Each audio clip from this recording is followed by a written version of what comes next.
यदा सत्त्वे प्रवृत्ते तु प्रलयं याति देभृता तदुत्तमं विदान् लोकान् अमलान् प्रतिपद्यते। तो आज भगवत गीता के 14वें अध्याय का 14वां श्लोक है, 14 नंबर श्लोक है। और पिछले श्लोक में भगवान ने सत्वगुण, रजोगुण, तमोगुण की प्रधानता कैसे उत्पन्न होती है, उसके क्या लक्षण होते हैं, इसकी चर्चा की। तो अर्जुन ने के मन में प्रश्न हुआ होगा कि क्या होता होगा यदि सत्वगुण में व्यक्ति की मृत्यु हो जाए। तो भगवान इसका उत्तर देते हैं कि जब कोई सत्वगुण में मरता है तो उसे महर्षियों के विशुद्ध उच्चतर लोकों की प्राप्ति होती है। यानी कि जो कई कई प्रकार के प्लैनेट्स हैं, हमारा ये जो अर्थली प्लैनेट है, भूलोक है, ये बीच का प्लैनेट है और इसके नीचे 7 लोक हैं और इसके ऊपर 7 लोक हैं। इसको मिलाकर तो ये 14 ग्रह हैं और एक एक लोक में कई कई ग्रह होते हैं। तो भगवान बता रहे हैं कि जब देहधारी सत्वगुण उसके मन में, इंद्रियों में, शरीर में, उसके जीवन में सत्वगुण की प्रधानता होती है और उस समय अगर वो शरीर को त्याग करेगा तो उसको ऋषियों के बड़े ही पवित्र और बड़े अच्छे लोकों में जन्म मिलता है, जहाँ पे जीवन बहुत लंबा होता है और हर प्रकार की सुख सिद्धियाँ जिसकी हम यहाँ पे ठीक से कल्पना नहीं कर सकते, वो सब प्राप्त होते हैं। तो वो क्या नियम है जिसके अनुसार मृत्यु के समय सत्वगुण की वृद्धि होती है? नियम ये है कि अंत में सत्वगुण कैसे प्राप्त होता है मृत्यु के समय, कि यम यम व्यापी स्मरण भावम तजेनन्ते कलेवरम तम तमे वित्ति कौन्तेय सदा तद्भाव भाविता। गीता 8वें अध्याय का 6वां श्लोक।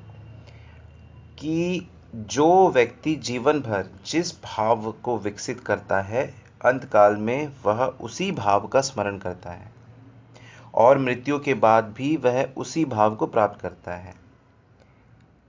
यानी कि यदि व्यक्ति जीवन भर सात्विक भाव का अभ्यास करेगा तो अंतकाल में वह सात्विक भाव का ही स्मरण करेगा, क्योंकि उसके शरीर में सत्वगुण की प्रधानता रहेगी और मृत्यु के बाद वो सात्विक शरीर प्राप्त करेगा।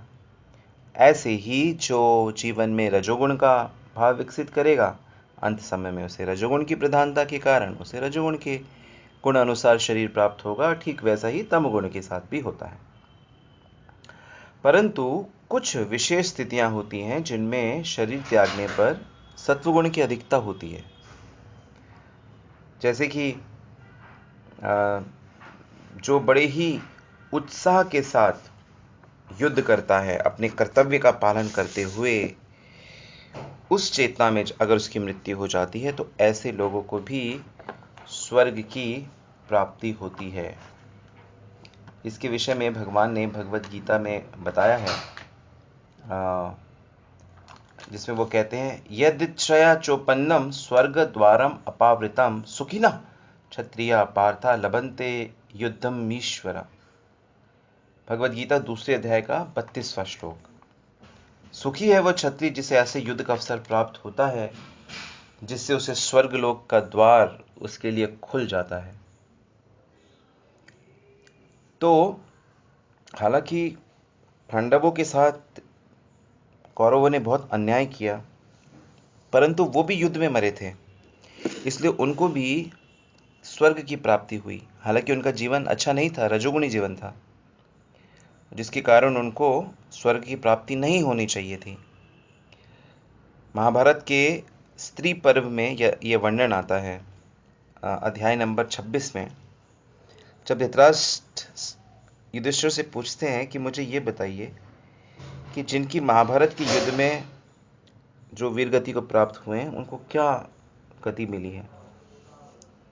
तब युधिष्ठिर बताते हैं कि जिन लोगों ने युद्ध में अत्यंत उत्साहपूर्वक अपने शरीर को छोड़ा है, उन्हें तो इंद्रलोक की प्राप्ति हुई है, स्वर्ग की प्राप्ति हुई है।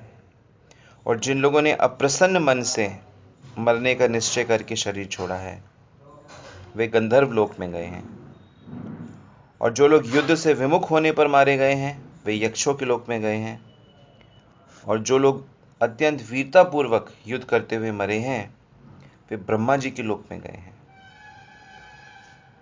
तो ये है इसका परिणाम, क्योंकि जो युद्ध था उस युद्ध में एक तो भगवान भी प्रेजेंट थे, भगवान के महान भक्त भी प्रेजेंट थे, इसलिए मरने वालों की कॉन्शियसनेस के अकॉर्डिंग उनकी गति इस प्रकार हुई।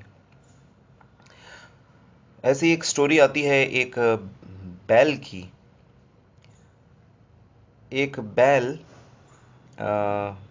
एक गड्ढे में गिरा हुआ था, और एक वैश्या जिसके पास एक तोता था और वो तोता उसे गीता सुनाता था। तो बैल को की मृत्यु हो रही थी, तो उस वैश्या ने अपने उस गीता सुनने के पुण्य को उसको दे दिया, जिस कारण से वो बैल एक ब्राह्मण बन के पैदा हुआ। तो हालांकि बैल तमोगुणी जानवर है, लेकिन अंतकाल में उसको इस प्रकार का पुण्य प्राप्त होने से उसे अच्छी गति प्राप्त हुई। तो मनुष्य चाहे कितना ही पाप कर ले, लेकिन अंत समय में यदि वो भगवान का नाम ले ले तो उसकी गति बड़ी दिव्य हो जाएगी, उसे भगवान का लोक प्राप्त होगा।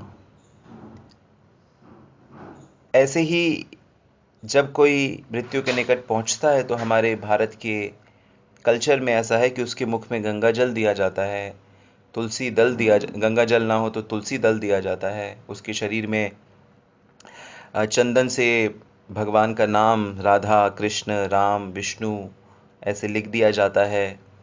उसके वातावरण में हरि नाम ध्वनि की जाती है, उसे गीता भागवत का पाठ सुनाया जाता है, भगवान के चित्र भगवान के दिखाई जाती है, उसके गले में भगवान को अर्पित माला पहना दी जाती है। तो इस प्रकार एक स्पिरिचुअल इन्वायरमेंट क्रिएट किया जाता है जब ये पता चल जाता है कि ये व्यक्ति शरीर छोड़ने वाला है। मेरे अपने जीवन में एक बड़े बहुत अच्छे व्यक्ति थे, मिस्टर वर्मा, जो दिल्ली में कई स्कूल्स उन्होंने बनाए थे। तो बड़े सज्जन थे, बड़ी मदद करते थे हम लोगों की प्रचार में। मुझे हर महीने वो सेमिनार करने के लिए 20,000 रुपये देते थे कि आप हर महीने, उनकी तरफ से मैं एक ये यूथ का सेमिनार करता था। तो बड़े सज्जन व्यक्ति थे। तो जब मुझे फ़ोन आया कि उनकी मृत्यु होने वाली है तो मैं हॉस्पिटल पहुंचा, और डॉक्टर ने मुझे अलाउ कर दिया कि प्रभु जी आप बैठ सकते हैं इनके साथ। तो मुझे उनके पास बैठकर हरि नाम जप करने का अवसर मिला, और पूरा समय मैं 2-3 घंटा जप करता रहा उनके साथ बैठ के, और फिर वो बड़ी शांति से उनका देह छूट गया। तो मुझे भी बहुत अच्छा लगा कि जिस व्यक्ति ने भगवान के चैतन्य महाप्रभु के आंदोलन में इतनी मदद करी, और उनके आखिरी समय में, आखिरी 2-3 घंटे में भी भगवान ने मुझे भेजा कि उनके लिए जप करो उनके साथ बैठ के। तो हालांकि उनका जीवन पहले राजसिक था, पर बाद में जब हरि नाम स्वीकार कर लिया, दीक्षा हुआ गुरुदेव से और आध्यात्मिक बन गए। तो कहने का अर्थ यह है कि चाहे आप जीवन में कैसे भी हों, लेकिन यदि आप आध्यात्मिक चीज़ों को सपोर्ट करते हो, आध्यात्मिक क्रियाएं करते हो, तो भगवान ने ये वादा किया है, भवामी ना चिरा पार्थात मया विशेत चेतसा, कि अर्जुन मुझे देर नहीं लगती है अपने भक्तों को इस भौतिक जगत से निकालने की। तो कुल मिला के बात यह है कि अंत समय में भगवत स्मृति बनी रहे, उसके लिए सावधानी पूर्वक ईमानदारी से आध्यात्मिक क्रियाओं को करना चाहिए, और बाकी सब भगवान पे छोड़ देना चाहिए, क्योंकि भगवान परम सुहृद हैं और परम कृपालु हैं। तो इसलिए चिंता नहीं करनी चाहिए कि मुझे लास्ट में भगवान की याद आएगी कि नहीं आएगी, पर हम सिंसियर हैं तो भगवान हमसे ज़्यादा सिंसियर हैं। इसीलिए उनका नाम अच्युत है कि वो कभी भी चूकते नहीं हैं, वो कभी भी अपने वादे को भूलते नहीं हैं। ऐसे हैं कृष्णा। तो उत्तम लोकों की प्राप्ति होती है। तो कौन कौन से उत्तम लोक हैं? बहुत से उत्तम लोक हैं। जैसे कि पृथ्वी के ऊपर जो उत्तम लोक हैं उसमें सबसे पहले आता है स्वर्ग लोक। तो स्वर्ग लोक में सत्वगुण की प्रधानता होती है, तो स्वर्ग लोक की प्राप्ति होती है। और उससे भी अच्छी अगर कॉन्शियसनेस से अच्छा और भी बढ़िया सत्वगुण है तो बृहद भागवतमृतम एक ग्रंथ है जो सनातन गोस्वामी जी ने लिखा है, और उसमें उन्होंने अनेक अनेक लोकों का वर्णन किया है। तो उसके ऊपर महर लोक की प्राप्ति होती है। जब प्रलय आती है तो स्वर्ग लोक में जब प्रलय आती है तो स्वर्ग लोक के निवासी लोग महर लोक में चले जाते हैं, और वहाँ पे वो साक्षात योगेश्वर श्री कृष्ण की पूजा करते हैं। लेकिन जब वहाँ यज्ञ खत्म होता है तो भगवान वहाँ से गायब हो जाते हैं। ऐसे इस महर लोक के ऊपर जनलोक है। जनलोक के वासियों को प्रलय का जो ताप है वो भी कष्ट नहीं देता है, ऐसा उनका दिव्य शरीर होता है। और महर लोक के ऊपर जनलोक होता है,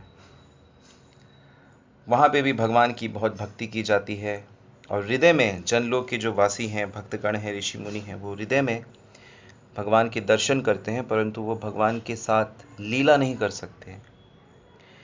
जनलोक के ऊपर तपलोक होता है, और तपलोक से ऊपर सत्यलोक होता है। सत्यलोक में भगवान, जहाँ ब्रह्मा जी वास करते हैं, सत्यलोक में भगवान अपने विश्व रूप का दर्शन देते हैं। वहाँ पे कई कई हाथ, कई कई पैर, इस प्रकार के दिव्य दर्शन देते हैं। शेषनाग के ऊपर शयन करते हुए भगवान विष्णु। लेकिन इन सब लोकों से ऊपर भी वैकुंठ लोक है। वैकुंठ लोक की प्राप्ति उसको होती है जिसके अंदर लेश मात्र भी भौतिक सत्वगुण नहीं होता है, जहाँ पे विशुद्ध सत्वगुण होता है, तो वो व्यक्ति फिर भौतिक जगत के बाहर आध्यात्मिक जगत में पहुंच जाता है। केवल भगवान का नाम जप करने से इस कलयुग में बताया गया है कि हरे राम हरे नाम केवलम कलो नास्तेव नास्तेव नास्तेव गतिरन्यथा। कि कलयुग में कोई व्यक्ति यदि सिर्फ हरे कृष्ण महामंत्र जप करे और भगवान के भक्तों की निंदा ना करे, तो इतना भी अगर वो पालन करेगा तो बहुत शीघ्र ही वो भगवान की लीलाओं में सम्मिलित होने की योग्यता प्राप्त कर सकता है। तो गीता का सार यही है कि हम पूरी तरह से सब कुछ छोड़कर भगवान की शरण में जाएं, यानी कि भगवान को समर्पित हो जाएं, और बिना प्रेम के हम उनको समर्पित नहीं हो सकते। और प्रेम प्राप्त करने का सर्वोच्च साधन हरि नाम संकीर्तन है, हरि नाम जप है। तो बिना अपराध के, बिना निंदा के हरि नाम जप करें तो शीघ्र ही आपको कृष्ण प्रेम की प्राप्ति हो जाएगी। ये सर्वोच्च लोक की प्राप्ति हो जाएगी। शुभकामना के साथ आज यहीं रुकते हैं। हरे कृष्णा।